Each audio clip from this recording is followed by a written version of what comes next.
You any chance you would turn me into a freak?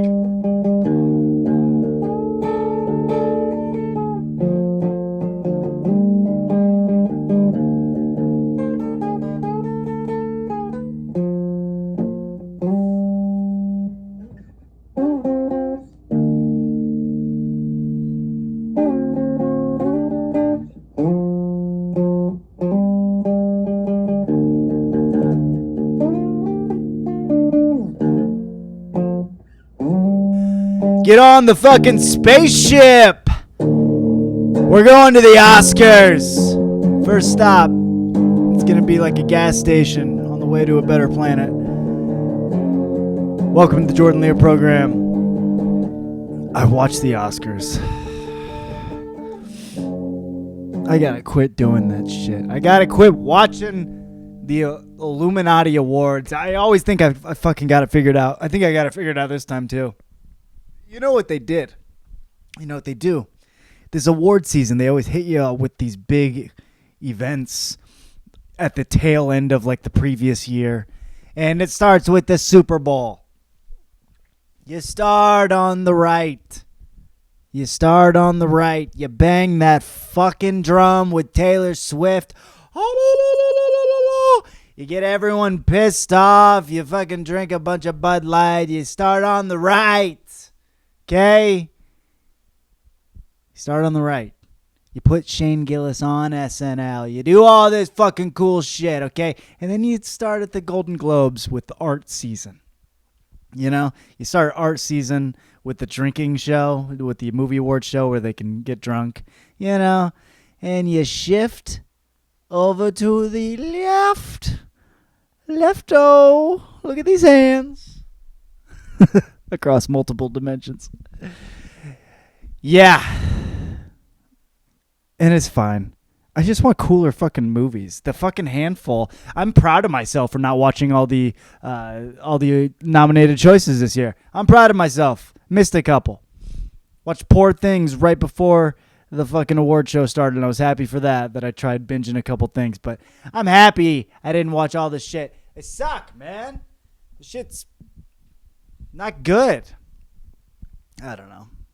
For how expensive they are, you would think, you know, you spend $200 million on something, you know, it should just be quality. That's why, yeah, get up my fucking, the Academy Awards. Oh, here's the thing. No one thanked God or blamed Gaza. What the fuck? Did I miss the memo on what we were supposed to do, you know?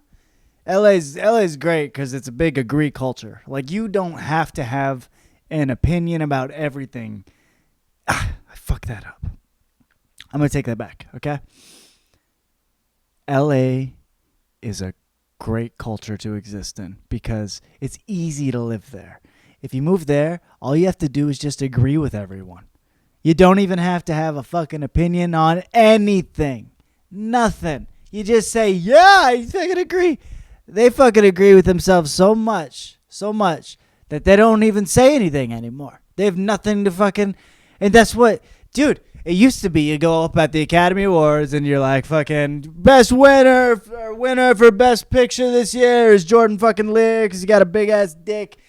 And I go up and I'm like, oh my gosh, I'd like to thank my fellow nominees, Leonardo DiCaprio, Joaquin Phoenix, and Nick Cage, and thank all my heroes like Jim Carrey and all the filmmakers like George Lucas and Quentin Tarantino in the audience. And lastly, I just got to thank God. I want to thank God so much for giving me beautiful looks that make me so much prettier than most of the fucking people I've ever encountered in my entire life. And that definitely gave me a leg up in the competition. So thank God.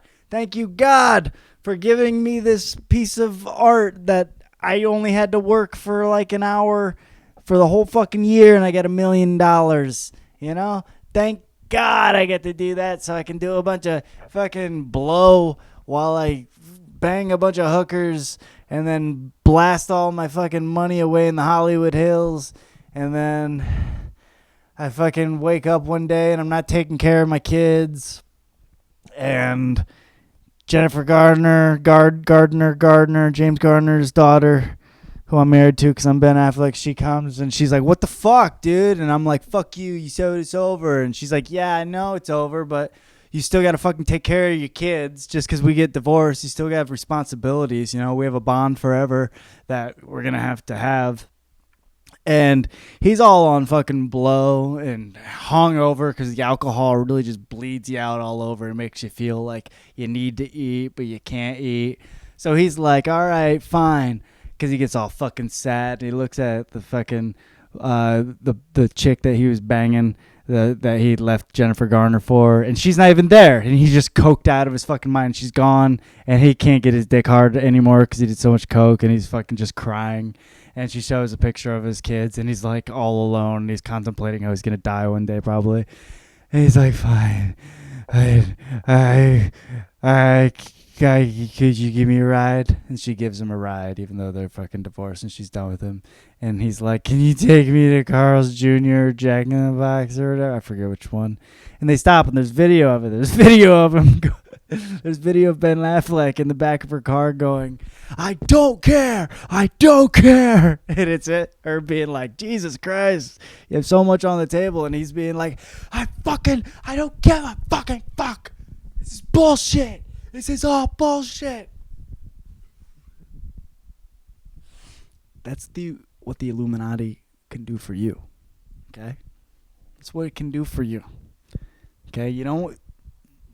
I don't know. I was about to say you don't want that to happen to you, but I was like, you do. What's the big deal? He's doing great. He's back in the fucking movies. He's Batman in The Flash last year. He's still Batman. As far as I'm concerned, everyone's Batman. They have like 17 fucking Batmen now.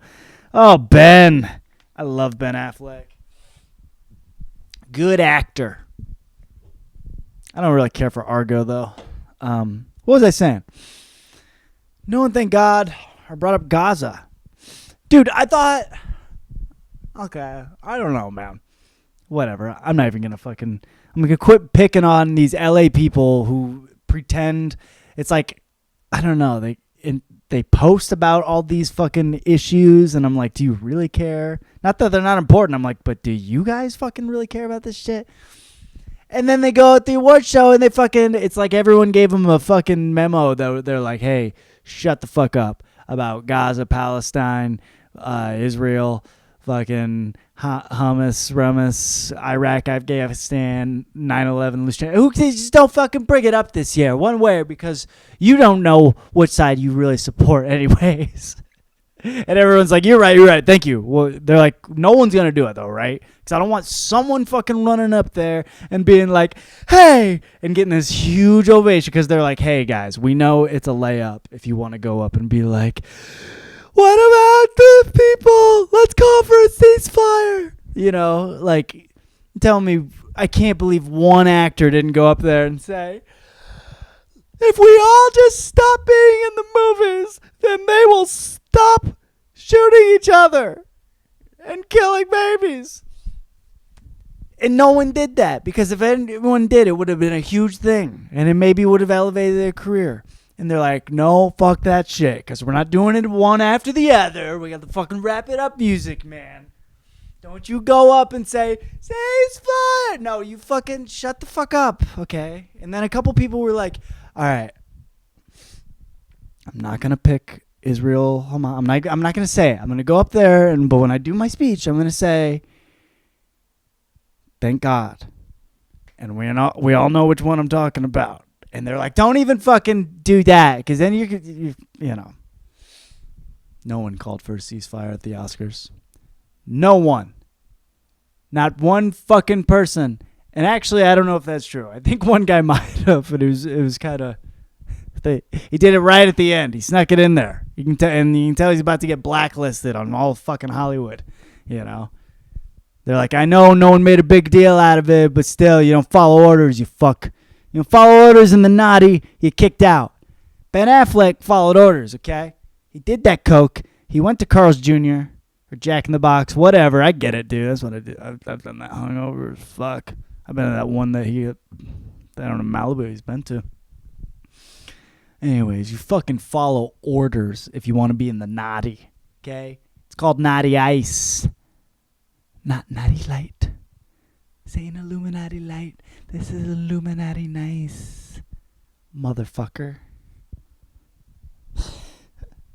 What am I saying? What am I talking about? I don't know. I kind of like it, though. Front door matter. Oh, was I going to talk about real shit? Yeah. Do I want to get off of that? The Illuminati? I don't know, man. Yeah. Everyone's agreeing with each other out there. Talking in fucking circles. Talking in circles. Oh, man. DUNE won. That's cool. I don't know. I don't think anyone deserves anything. That's my thing. I teeter between that. Like I have fun. I used to have fun at these award shows. It just the choices got mundanely boring. Last year was fun. Friend. I don't know. All right.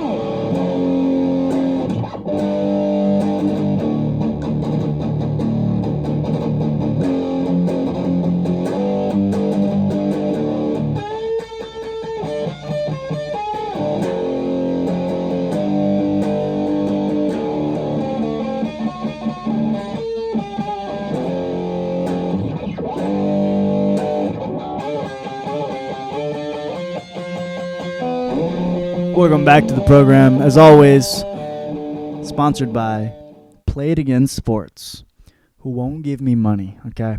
So the next time you go to Play It Again Sports, say, why won't you give Jordan Leer the money he's owed for all the sponsors for every fucking week saying your place of establishment where people can come and get fucking cheap socks for hockey?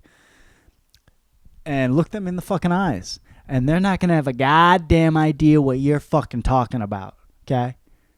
And neither do I half the fucking time, okay? So look out, Play It Again Sports. I got all my sports equipment from you growing up, and I want $1. I haven't even tried calling or emailing you about this. No. I'm just going to start a diatribe, and I looked up that word so I know what it means. I'm not even going to explain it. I have started a diet tribe. Diet tribe. My tribe is diet. A diatribe against Play It Again Sports. Pay me my fucking money. Pay that man his fucking money, okay? You don't want me going up calling for a fucking ceasefire, Israel, Palestine, rocking. I need to quit bringing that shit up. That's my, I don't know, ADD. Some people call it neurodivergence. Like we're all kind of on the spectrum. That's my ism of sorts. But I just can't quit saying whatever buzzword is the thing of the year. It's a little bit more buzzy when they're dropping nuclear bombs on each other and shit. Sorry, y'all. Play It Again Sports. Thank you for sponsoring. Thank you for liking and subscribing. Thank you for disliking and blocking. Thank you for the 0 fan mail I got this week. What the fuck? Step it up a little bit. I probably got something. I probably got a comment or something. I probably got a restraining order. Send me one of those. That'll be a good episode.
Welcome. Time now for the program. I can't talk.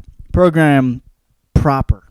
The list of all the movies I watched, all the TV shows I watched this past week, all the books I read, books as if it's fucking plural, documentaries, everything. I already talked all about the Oscars. No one called for a ceasefire. No one think they're fucking shit. They all want to be in the naughty. They put all the black chicks in blue. That was weird. Just saying. I went to the movie theaters this week, and it's I love it, man. I'm trying to be more quality over quantity. Before I was a AMC member, I went every week to every premiere of every movie, even saw Indiana Jones at the Dial of Destiny, that piece of fucking shit. I see a lot of mediocre movies that way, and sometimes some good ones, and I have quit doing that. And I went and saw Dune 2, Dune Part 2. Dude, I love Dune. I liked Dune because I saw the 2021 version, and I saw it in a theater, and it was IMAX, and it's by Denis Villeneuve, and it was like, fucking huge butthole worm about to swallow your fucking face. You have, 100 milligrams of THC, and you ingest it orally. And I don't mean sucking some dick. I mean eating a brownie. That butthole worm is fucking awesome at a movie theater. That's all it took for me. Now, I also enjoyed previously seeing clips of the 84 version because I like sci-fi from the 80s. I like the effects. It looks cool. It's this aesthetic that I like with the lasers.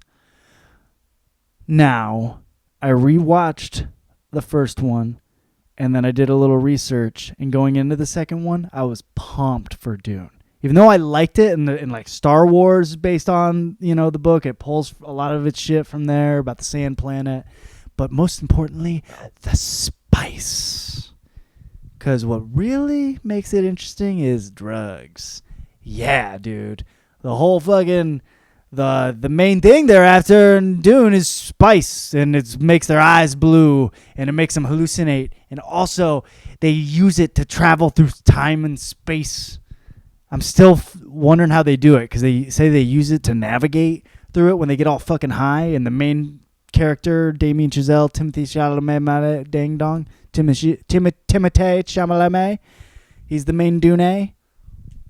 He gets it in and makes him fucking super cool at shit, It's like that limitless pill. Everyone wants to take a drug and be good at something, okay? And if you're Mr. Sober Rock fucking Tober, I'm sure there's a different version of that for you, okay? Like you want to read a book and it unlocks something in you. Whatever. Same thing, okay? But when I found out that people get fucked up in Dune, that's when I started paying attention. You know what I mean? When you start seeing people get high and it's sci-fi, I'm there, dude. Pretty cool. I'm still not sure if, like, whenever they fucking get high, if they just, like, that transports their body across time and space, or if it helps them fly a spaceship better because their senses are enhanced. Or a combination. I don't know. Anyways, I went to the theater to see Dune 2, and it was really good. Really quality movie. Denis Villeneuve, guys directed Arrival and the other Blade Runner 2049. He can make things epic and slow. It's not even slow. It's just compared to other movies, the pace at which the editing and the sound, but it builds to something heavy and grand. It's kind of like Tool, the music Tool. You know what I mean? Ever listen to Tool? The way it builds, and it's really good. It's really satisfying. When you see a movie, you sit and you gotta like watch it. Oh man, I don't know. Worm buttholes. I don't gotta give the whole fucking thing away, but it's a lot of little. You could see where Star Wars pulls its Jedi stuff, the mind control. In Dune, they use the voice. But Dune is just a little bit more. It's like there's sci-fi and technology, but it's more stripped down because they don't allow thinking computers. They don't allow robots, even though they have fucking lasers and atomic weapons and shit. But they like knife fight, you know. But even though they knife fight, they have like special fucking suits that like are invisible but will block the. It's, you know, it's a combination of the future and the past. It's a good aesthetic, you know. I'm a fucking Star Wars geek, you know. That's Star Wars made me fall in love with storytelling to begin with. I got no hate, but it's interesting. It's really interesting to see art take from other art. And one makes fucking $1 billion. The other, not that Dune hasn't made a bunch of money. I think the author made money. Can't talk. Anyways, went to the theaters. It was a great experience. We'll see if I get there to the theaters before Deadpool. I doubt it. Before Deadpool and Wolverine. I mean, I'd like to. I would like to. I don't know if anything will call me. And I'm going to be a little picky moving forward in my life, okay? I'm going to start making my own decisions like a fucking single overweight fucking woman who just got divorced and because her husband cheated on her. I don't, you know. Hey, by the way, that lady, I'm rooting for her. I am her. She is my spirit animal. Even though I'm happily in a relationship, single, skinny, beautiful white man. And we don't have the same problems, okay? I watch movies. Now, sitting at home watching movies. Now I got a list. I watch Crossroads. Never seen before. The Britney Spears fucking movie. Fucking Britney Spears and Zoe Saldana. And the third one is the chick that's the main chick with blonde dreads and Hustle and Flow. 3 chicks taking a road trip together. Dude, I always remember, what's that fucking song they do? The fucking, I love rock and roll. I put another diamond in the jukebox, baby. I love rock and roll. Fuck him in a band and a dance with bam. I remember the music video for this, and I remember the movie coming out, but I did not sit down and watch it. It's not bad. It's not bad. You know? You can tell how they went. It's like Thelma and Louise vibes. They pretty much. Ooh, Kelly Kapowski just fell over. You can tell it was like they looked at Thelma and Louise, and that was the smart thing to do because they didn't know how to make a movie. They go, we're gonna have Britney Spears take a road trip, and obviously there's gonna be some tension with a male at some point, and she's gonna stop at a bar to do this fucking. Is it Joan Jett? I love rock and roll. Put a diamond in my baby. Why am I talking so much about it? Whatever. I watched it. It wasn't half bad. I was glad. I remembered the time of my life whenever Britney Spears was my only option, you know? And now I get on Instagram and it kind of hasn't changed. Throwing knives. Give me Crossroads 2. Where's Crossroads 2 with the knives? And they pick her up for the road, and they're like, we need you for another road trip. And Zoe Saldana, except she's all green because she's in Guardians of the Galaxy. And the other chick is for real on drugs because I looked her up recently. She does look like that. She's saying fucking Hollywood's a conspiracy, basically like I am. Wow, I should just get a job. Holy shit. Yeah. And Britney Spears is throwing knives. She's throwing knives, and they go and they sing the song again. I love rock and roll, but in the middle of the performance and throwing the knives, the knife goes in the air, and if she catches it in her mouth, and they go, Brittany, no! And then she goes, and she swallows it. She goes, da-da, oops, I did it again. I swallowed a knife, and then she farts it out. And nothing happens to her because she goes, I've been through much shit in my life. And it's the beginning to her biopic. And then she's narrating that. That's the opening scene of her narrating the movie about her life. Woo! They did make a movie about her life years ago with some chick playing her. It's not what really happened to her life, but they made one. It's pretty fucking funny. I think I was on cocaine when I watched it. Everything in this podcast is a lie and a joke, by the way. I was coked out of my mind when I watched that Britney Spears movie. I do remember that. Hey! What did you do when you were snow-capped out of your mind? I don't know what way to say it for the fucking kids. You shouldn't do it. I thought I was going to die. Just because mentally. And some days you still feel that way. You know? You get through life. You call Jennifer Garner. Garner. You tell her to take you to Jack in the Box. Get some burgers. Get back in the Illuminati. Do what you're fucking told. Put on that fucking blue dress. What was I talking about? I need to pick up the pace, Jordan. I have more movies to discuss. I watched The Holdovers. Paul Giamatti. What a fantastic movie. This movie takes place in the winter. It's basically Dead Poets Society, you know, but it's not. If it's set up like Dead Poets Society, except the teacher is more boring. He's not cool, and the kid's an asshole. But then they turn around, they like whatever. Paul Giamatti probably should have won Best Actor against the nominees he was against. Cillian Murphy picks up the hardware. I love Cillian. I love Killian. I rewatched Oppenheimer. Did I not put that on my list? Oh yeah, I watched Oppenheimer. I need to write it down. You know what? Oppenheimer, I saw it in theaters when it came out, and I didn't like it because I wanted so much out of it. And I rewatched it, and I kind of liked it because it was just a history lesson. But I did want more. You know, there's a bunch of fucking Windows 98 screensavers in between, you know, Oppenheimer having panic attacks about killing a bunch of Japanese people. I get it, but can I get some, you know, and I mean this with respect. I just thought the film would have more dead Japanese people in it, okay? I think Dune had more dead Japanese people in it than fucking Oppenheimer did. Okay? And I just think that's a washing over of history, a whitewashing. I don't know what it is. But Oppenheimer was a little talky, you know?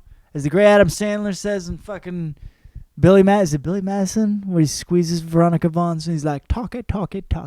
No more talky. That's what I wanted to do in Oppenheimer. I was say, shut the fuck up, dude. Blow up the world or don't. But shit or get off the fucking pot, Op.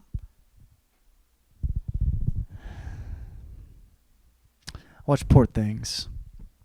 Emma Stone got Best Actress for this. And she deserved it performance-wise. She did. It was... First of all, this movie is one of the best tellings of Frankenstein I've ever seen. Now, you could go into the podcast fucking lore. You can see I've got some things about Frankenstein, about the book. I love the book, and I hate it as well. I don't hate it. It just bores me because it could be so cool, okay? Frankenstein, the book, is the story of this dude who makes this monster and kind of abandons it and doesn't train it to live, is just kind of horrified by it. And that was my gripe with it, that Dr. Frankenstein never like tried to help this motherfucking thing, this creation of his. And it was just kind of terror and just haunted him. And the movie's pretty much that too, a little different. More special effects on top. But this was the one I was looking for. Poor Things is a story of him fucking taking some dead chick and reanimating her. But he tries to teach her how to live. And, dude, gruesome fucking, I don't know, just filthy. It's about a human learning how to piss and shit and fuck, you know, and where to do it and where not to do it. But they're like I don't know, think about how you are as a baby, but think about having like all the physicality kind of someone who's a grown adult and all the impulses of hunger and nod and social norms and not knowing any of those. Oh, this fucking movie was hilarious. Yeah. Poor Things. A lot of fucking women. Not a lot of women. Not a lot. Some women were talking about how misogynistic it was. And I'm like, you know, you fucking think the sky is misogynistic. So some thought it was empowering. Some think it was empowering. You know? Hey, tell you the truth, the good art gets people arguing about what it is. And if anything warrants it to be, it's that movie. It definitely warrants an argument. I'll say that. That is a filthy movie. All right. Let me fucking take a gulp and try and zoom through the rest of what the fuck I consumed. So that's about it about movies, right? Watch Godzilla vs. Kong to, I don't know, my girlfriend never saw it. And I was like, really? It's fucking... She saw a trailer for the new one because they're coming out with Godzilla Kong 2, A New Empire. And, dude, I love it. I'm there for all those fucking movies. I'm there for all those movies. And you forget... They've done so many. Like in this new... I'm not even talking about the 50s movies of Japan onward to the Broderick one. I'm not talking about those like 100 movies. I just mean of recent time. You know, starting in 2014 with the Godzilla and then Godzilla King of the Monsters and then the other Godzilla Kong and Kong Skull Island. I'm like, they've had a bunch of fucking huge... I don't know, dude. If you're a fan of kaiju, I don't know. It's a good time. Get the humans out of those fucking movies. Am I right? No more talking. You know? Shut the fuck up. Get the humans out of Oppenheimer, too. I don't fucking want to... I don't know. I wanted more math and boom. A little more math boom. I bet some shitty studio executive gave him that note, man. That's why I'm not executive. I would ruin things. Or make them better. I don't know. All right. Plowing through. Documentary. I watched Jodorowsky's Dune. I've watched all this fucking shit about Dune recently. I watched, a documentary about the guy who first tried making Dune and made all these storyboards and all this shit. He even had this visual artist smoke DMT, so he given him an idea of what he wanted the visuals to be in Dune. Dude, I want to see that fucking shit. Oh, man. It's interesting because the guy, I'm pretty sure, the director's a Mexican guy, and then so is Denis Villeneuve. Unless I'm wrong about that. Some sort of Latin American man. I don't know. It's nice to see. Still got its due. And it's almost, is it more sandy there? Does it make sense that the director would come from there? I don't know. Watch that documentary. That's pretty cool. TV.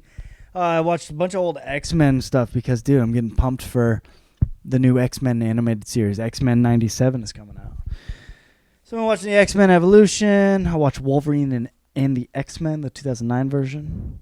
And I watched the original pilot, which I didn't realize existed, called Pride of the X-Men, which was a pilot for like an iteration that just didn't go anywhere. And it's got Kitty Pryde and, it's got fucking Professor X and Magneto and Cyclops and it's got Dazzler in it. It doesn't have Jean Grey in it. It's got Dazzler. It's got Wolverine. And he's got different colors. I think he's got an Australian voice. Pretty cool. And then I watched, there was a live action pilot from like 96 I watched called Generation X with Jubilee in it and some other fucking X-Men joining Xavier's Academy. Oh, and they fucking have Emma Frost they meet in there. Had no idea this shit existed. They've been making this shit forever. And I watched Love is Blind. Love is Blind. What can I say? I don't know. I still have to watch the reunion tonight. I guess I'll say something after that. It is blind. Books, The Jungle. I'll get to this. This is going to be my next podcast on The Jungle probably. Do a book report. This book just fucking makes you mad. The Jungle needs to be read. I don't know why it's not mandatory for every American, except I do. Wink, wink. Holy shit. I wonder if they know about The Jungle and the Illuminati. They will when I bring it to the next fucking meeting. Okay. Alright. I'm fucking tired. I'm out of here. Peace. Program.